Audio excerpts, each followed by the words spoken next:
देश के किसानों ने जगह जगह आंदोलन किया। और अगर यहाँ मीडिया के लोग खड़े होंगे तो मेरी बात बुरा मत मानना। इस देश के मीडिया को दीपिका पादुकोण से मतलब है, इस देश के मीडिया को कंगना रनावत से मतलब है, इस देश के मीडिया को सुशांत सिंह राजपूत से मतलब है, लेकिन जो हजारों किसान भुखमरी के कारण मर रहा है उसके बारे में एक लाइन। इस देश में कोई नेशनल हाईवे बने, सबसे पहले किसान की जमीन चाहिए।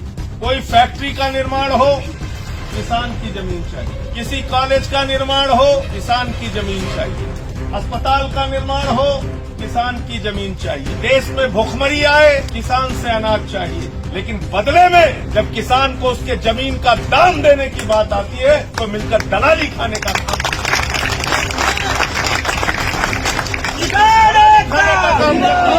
और इस दलाली को खाने में कौन कौन से लोग शामिल हैं? वो पूंजीपति जो आपका जमीन लेता है। इस बिल में मोदी जी ने ऐसा फार्मूला दे दिया है कि दलाल खत्म हो जाएंगे। अरे मोदी जी, ये दलाल जो अधिकारी के रूप में डीएम और एसडीएम के दफ्तरों में बैठे हैं, इनको कैसे दूर करोगे? पहले दलाल तो हर जिले में मौजूद हैं, यही पूंजीपतियों के दलाल हैं। और इनको भी छोड़ दो, जो मंत्री बैठे हुए हैं, सरकार में जो नेता बैठे हुए हैं, जो ये पूंजीपतियों के दलाल हैं, इनकी दलाली कैसे दूर करोगे? इनको बिचौलिए से कैसे हटाओगे बताओ? तो इसलिए ये जो काम आपके साथ किया गया है, जितना भी मोहित जी ने बताया, 2007 का समझौता, समान मुआवजा देने का समझौता, मुआवजा बढ़ेगा तो बढ़ा हुआ मुआवजा दिया जाएगा, इसका समझौता, और कोई मुंह जबानी समझौता नहीं, लिखित समझौता होने के बावजूद अगर आप इनको मुआवजा नहीं दे रहे हैं तो किसानों के साथ विश्वासघात कर रहे हैं, उनके पीठ में छुरा मारने का काम कर रहे हैं। इसलिए किसान भाइयों, साथियों और दोस्तों, इस आंदोलन को छोटा मत होने देना। इस आंदोलन की गति को हर दिन बढ़ाने का काम कीजिए। हम लोग आपके साथ खड़े हैं। देश के प्रधानमंत्री को भी मैं इस मामले में पत्र लिखूंगा, प्रदेश के मुख्यमंत्री को भी लिखूंगा और देश के कृषि मंत्री को भी लिखूंगा। आपके डीएम से भी पूछूंगा कि अगर तुमने लिखकर दिया है तो मुआवजा क्यों नहीं दिया जा रहा है। लेकिन इसके साथ साथ याद कर लेना, ये इतने बेशर्म है। आजकल एक कहावत है कि बच्चे भी अगर नहीं रोते तो माँ दूध नहीं पिलाती। आपको जोर जोर से आवाज लगाने के लिए तैयार रहना पड़ेगा। इतनी जोर से आवाज लगाओ मिलकर कि ये गूंगे बहरे लोग जो बैठे हैं वो आपकी आवाज को सुन सके।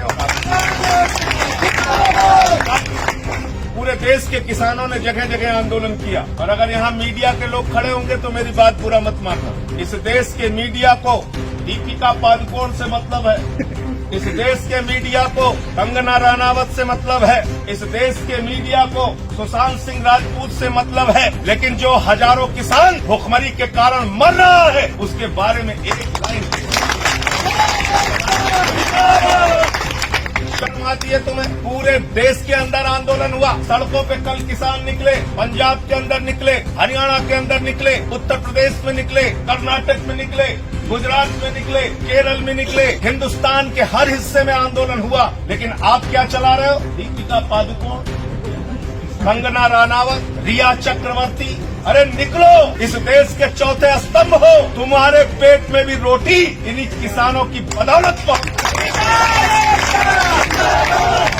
और मैंने देश की संसद में कहा था कि प्रधानमंत्री जी किसी अहंकार में मत रहना। चाय पिलाने आ गए थे दूसरे दिन जब मैं धरने पर बैठा था। बोले साहब चाय पी लीजिए, उप सभापति जी का दिल बहुत बड़ा हो गया, वो आपको चाय पिलाने आए। मैंने कहा मैं चाय की लड़ाई नहीं लड़ रहा हूँ, किसानों के चावल के दाम की लड़ाई लड़ रहा हूँ।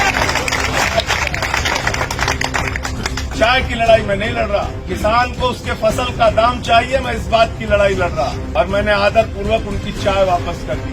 चाय पिलाकर बेवकूफ बनाने का धंधा बंद कीजिए मोदी जी। 6 साल हो गया आपने किसानों को ठगने का काम। क्या वादा किया था आपने 2014 में? किसानों से रैलियां कर करके पूरे देश में वादा किया था C2 के ऊपर फसल का 50% मुनाफा दिया जाएगा। गलत तो नहीं कह रहा हूँ? C2 यानी फसल की लागत मूल्य के ऊपर 50% मुनाफा दिया जाएगा। यही तो स्वामीनाथन आयोग की रिपोर्ट है। गलत तो नहीं कह रहा हूँ? आज तक मिली क्या आपको स्वामीनाथन आयोग की रिपोर्ट? मिल गया क्या फसल के ऊपर 50% दाम? और आज क्या कहते हैं? कहते हैं मोदी जी ने कह दिया, यकीन कर लो आपको एमएसपी मिलेगी। अरे मोदी जी ने तो कहा था हर खाते में 15 लाख आएगा, आज तक नहीं आया। मोदी जी ने तो कहा था 2 करोड़ नौजवानों को रोजगार मिलेगा, 10 करोड़ बेरोजगारों की फौज हिंदुस्तान में खड़ी कर दी। मोदी जी ने तो कहा था जीएसटी से देश की तकदीर बदल जाएगी, 1 नेशन 1 टैक्स होगा, आज तक राज्यों का शेयर नहीं मिला। मोदी जी ने तो कहा था नोटबंदी से आतंकवाद खत्म हो जाएगा, नहीं खत्म हुआ। नोटबंदी से काला धन आएगा, नहीं आया। नोटबंदी के अलावा भी वादा किया था कि लाखों करोड़ रुपया काला धन हम विदेशों से लाएंगे और हर आदमी के खाते में कितना जमा कर देंगे, सबको याद है, कोई भूला नहीं।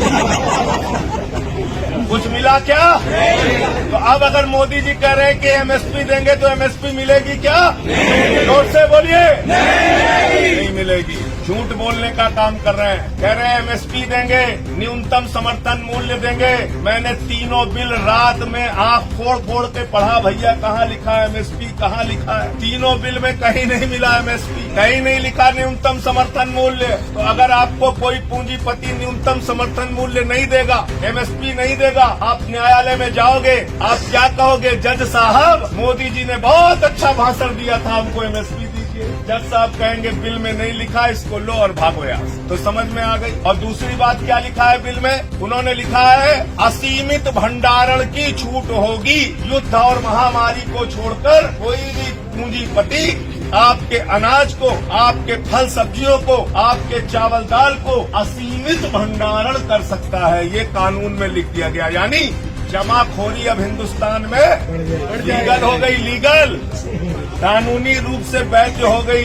जमाखोरी इस देश के अंदर कानूनी रूप से वैध हो गई। अब कोई भी असीमित भंडारण कर सकता है। दूसरा क्या लिखा? दाम पर कोई कंट्रोल नहीं। अगर कम दाम दे देंगे तो आप लड़ नहीं सकते, ज्यादा दाम में देंगे तो भी आप नहीं लड़ सकते। यानी 20 रुपए किलो में चावल खरीदा जाएगा।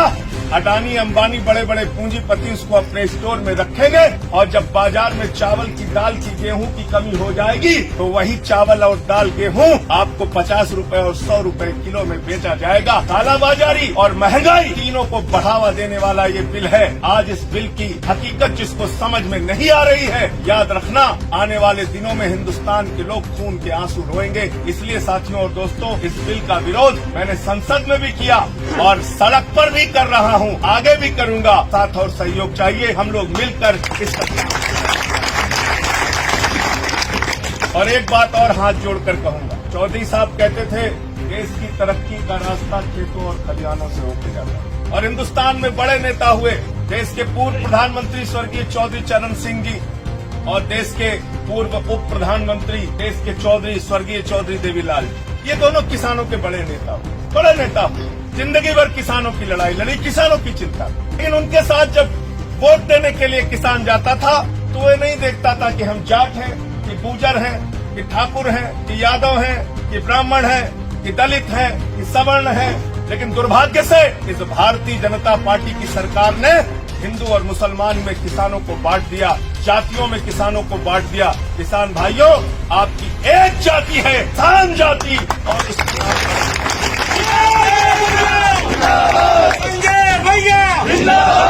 कोई अगला पिछड़ा दलित सवर्ण हिंदू मुसलमान नहीं, किसान हमारी जाति है। जो किसानों के हक में काम करेगा वो देश की सत्ता पर राज करेगा। किसानों के हक में काम नहीं करेगा उसका कालर पकड़ के हम सत्ता से नीचे फेंकने का काम करेंगे। इन्हीं शब्दों के साथ, इन्हीं बातों के साथ फिर से एक बार विश्वास दिलाते हुए कि आपकी इस लड़ाई में पूरी तरह से हम लोग आपके साथ हैं। हमारी पूरी टीम गाजियाबाद के साथ ही आपके आंदोलन में रहेंगे। इसको जहां पर राष्ट्रीय स्तर पे, प्रदेश के स्तर पे उठाने की जरूरत है, मैं हमेशा आपके साथ रहूंगा। बहुत बहुत शुक्रिया, बहुत बहुत धन्यवाद। किसान एकता, किसान